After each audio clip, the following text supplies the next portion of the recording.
Welcome to Professionalism and Customer Service in the Healthcare Environment, Customer Service in Health IT. In this lecture, we'll learn about measuring health IT customer service. The objectives for this lecture are to discuss different metrics used to measure health IT customer service, discuss effective strategies for health IT implementations, and discuss different go-live approaches and their implications. Although health IT services are extremely important, they do not directly generate revenue for an organization. They are an expense. Healthcare organizations want to know that they're getting the best results for the money they spend. They also want to know that their customers are satisfied during health IT implementations.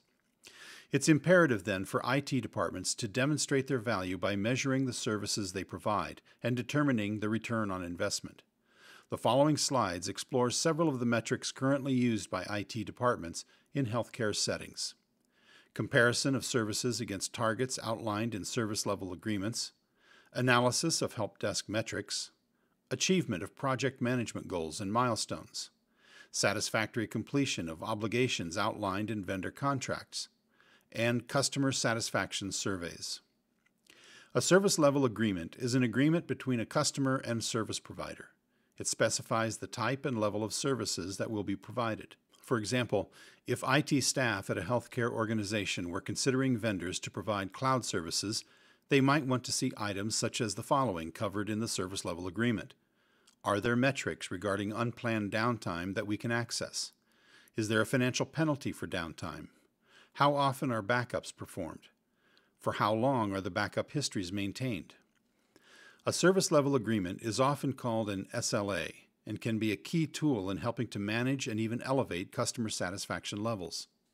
In a healthcare setting, this type of service agreement is used primarily in heavy end-user interaction settings, such as help desk services.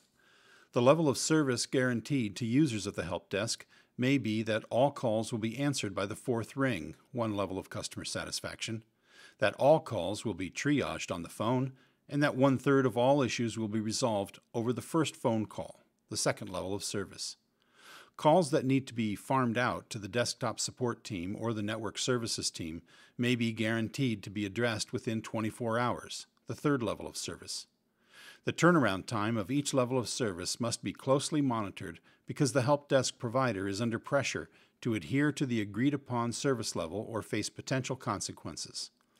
The next two slides are examples of the metrics that are closely monitored by an IT help desk and reported on a monthly basis. This chart shows the volume of calls handled and the maximum time customers waited for their call to be answered. You can see that the wait time increased during the third week of this month, despite a call volume that was lower than the previous week. Further investigation into this performance issue may be needed. This line graph shows the volume of calls by day of week and the percentage of calls that were abandoned by customers. That is, the customer hung up before the call was answered by a help desk technician. According to this chart, the highest number of calls occurred on Monday, and the highest number of abandoned calls occurred on this same day. Other metrics include measuring against acceptance criteria outlined in project management documents such as project charters, scope statements, schedules, and quality plans. IT staff need to obtain input from all project stakeholders, for example, end users of the system being implemented or modified. These could include physicians, nurses, administrators, and so on. IT staff should articulate their understanding of the stakeholders' needs and expectations back to the stakeholders to ensure clear understanding. This is accomplished in various project management documents that detail needs and expectations and must be agreed to by the stakeholders. Subsequent performance is then evaluated against the deliverables, schedule, level of quality, budget, and acceptance criteria outlined in the project plan. Were the agreed-upon deliverables achieved satisfactorily, on time, and within budget? Quality management best practice dictates that quality will be built into every single stage or phase of a project. As an example, let's consider how quality can be ensured during a project to replace aging mobile computer workstations that clinical staff are currently using in a hospital. Comprehensive testing procedures of health IT systems should be established and systematically implemented. First, the IT team verifies that the software, such as applications, virus protection, and tools, is properly loaded on the workstation. Next, the software is tested to ensure it provides the functionality required by the clinicians. Then the performance of the workstation on the hospital's secure wireless network is checked. Hardware should be inspected before it's taken to a unit and deployed and tested again during the auditing process. In this example project, the new workstations would be inspected to ensure they are clean, free of any packing materials, and equipped with a working barcode scanner before they are deployed to the hospital unit. They would also be tagged for proper asset management. Meetings with stakeholders can be invaluable in rating the perceived level of quality of a project. Any stakeholder who believes that quality is suffering should be taken seriously. The concerns should be documented and managed as a risk to the project's success until the customer or stakeholder is satisfied. Managing this risk would be accomplished by including stakeholders in the early testing of the new mobile workstations. Documenting in the contract all of the details, such as deliverables, schedules, costs, and acceptance criteria, prior to contract execution is critical. Contracted services should then be constantly monitored to ensure they align with agreed-upon commitments in the contract. It's important to designate one key individual who's responsible for ensuring that a service provider is meeting its contractual obligations. For example, has the vendor delivered the expected number of workstations within the schedule that was outlined in the contract? With regular monitoring, any shortcomings can be detected and corrected before the system is implemented. After the system is implemented, additional terms of the contract must be monitored. These include, for example, turnaround times for the resolution of equipment failures, repairs, or system problems, and timely provision of education and training on new product releases. Customer satisfaction surveys are also an integral part of any healthcare organization's strategy to maintain loyalty among customers and continually improve customer satisfaction levels. Surveys are an effective tool used to gain feedback about services provided by IT staff to clinicians and others in the organization. Here are examples of typical questions that are asked as part of a customer satisfaction survey from a Health IT help desk. The responses are used to gauge the level of satisfaction with issue resolution and also to monitor the help desk representative's knowledge and helpfulness from the perspective of the customer.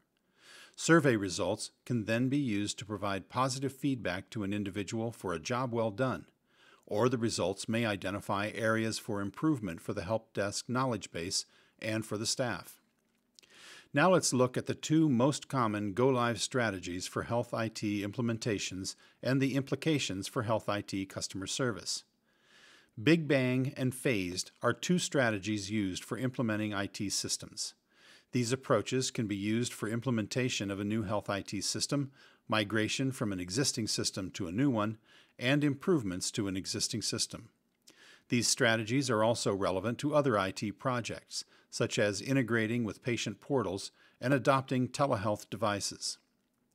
Big Bang is an organizational approach that implements a system or integrates a new capability at one designated date and time.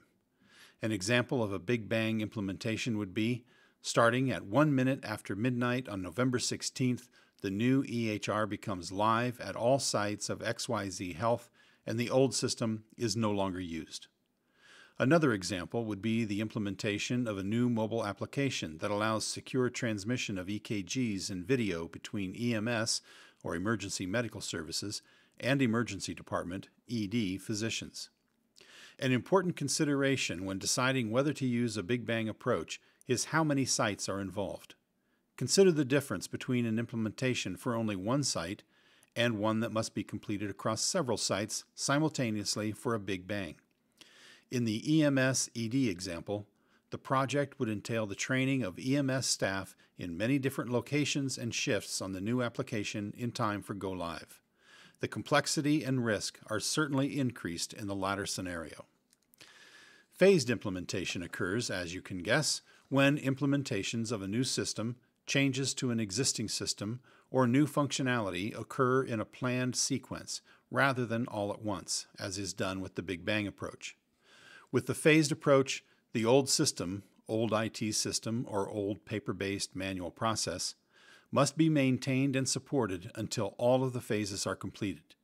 This approach creates a need for dual business processes, user documentation, and so on during the interim period. Also, from the perspective of resources, such as financial, staffing, time, and services, there is typically a longer commitment with the phased approach. In our example, if the goal for the IT department is to ultimately remove fax machines and associated phone lines, then the implementation of the EMS mobile application using a phased approach would require the support of dual processes for an extended time period. IT would need to continue to support the current process of faxing EKGs to the emergency department and simultaneously support the use of the secure mobile application. However, on the positive side, the phased approach can lead to earlier adoption of new technology and capabilities. Suppose the EMS locations within 10 miles of the hospital are targeted as the first phase, and this group represents the majority of the ambulance service to the emergency department. This approach could be a significant win for all concerned, patients, clinicians, EMS professionals, and IT, because the first phase would be more manageable than a big bang for IT, yet most of the IT customers would be served in the earliest phase of the go-live.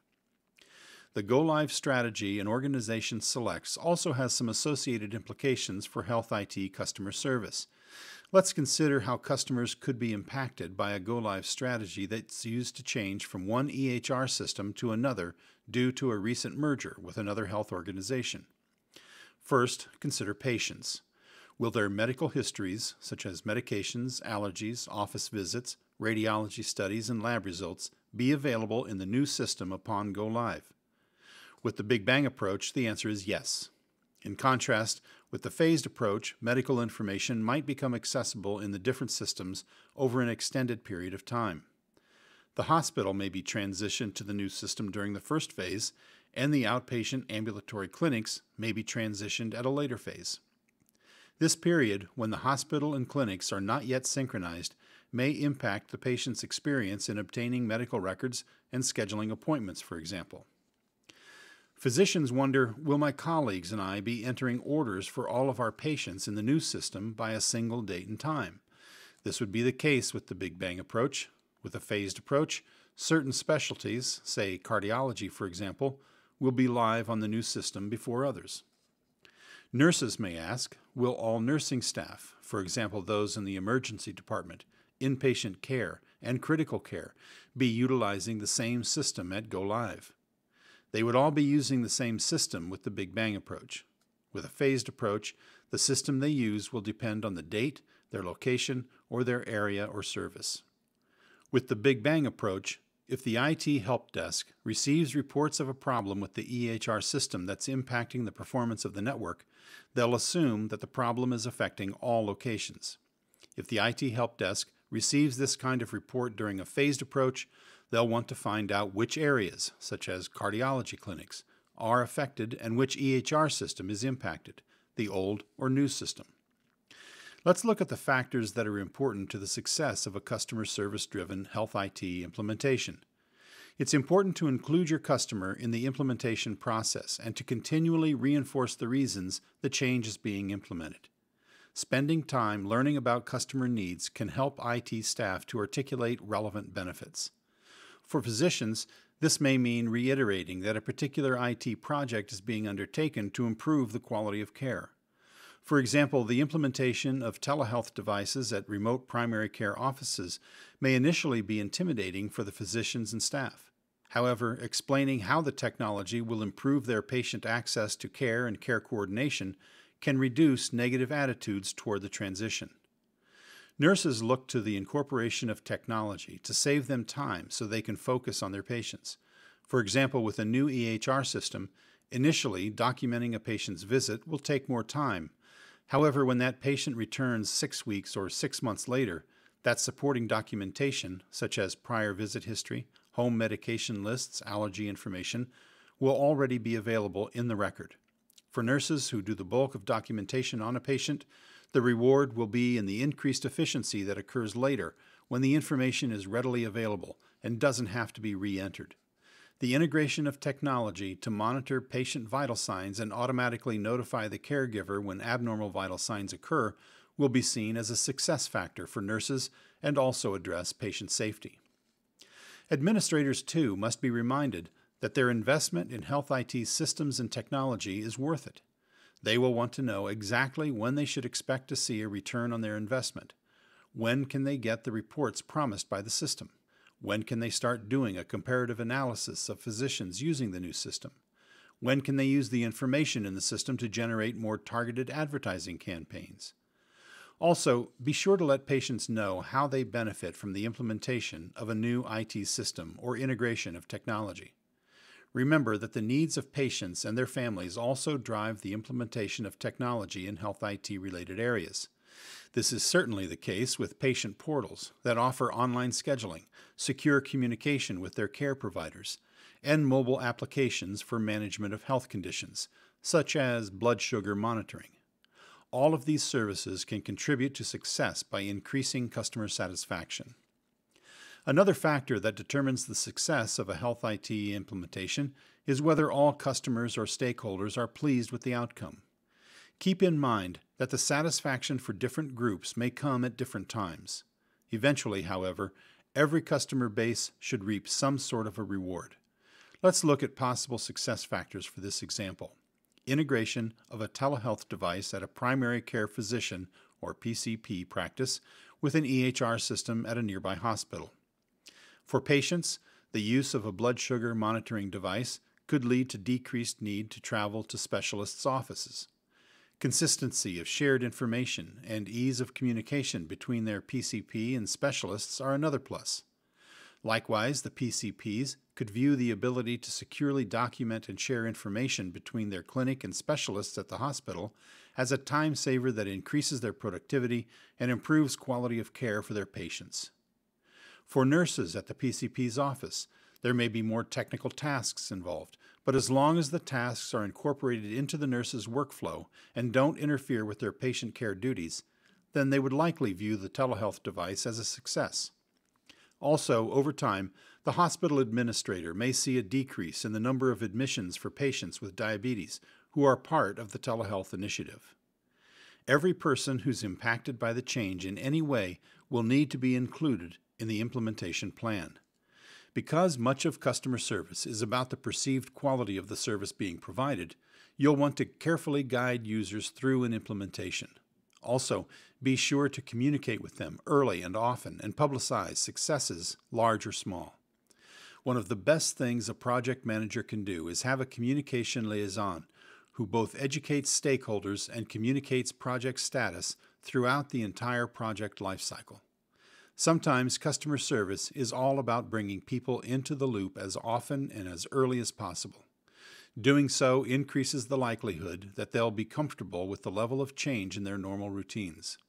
Also, stress levels tend to go up during an implementation. Keeping the atmosphere positive and calm goes a long way toward influencing the perception of the service being provided and the view of the system or change itself. This concludes customer service in health IT. In summary, customer service can be measured by using service-driven metrics that are key to providing quality services to customers and supporting successful health IT implementations.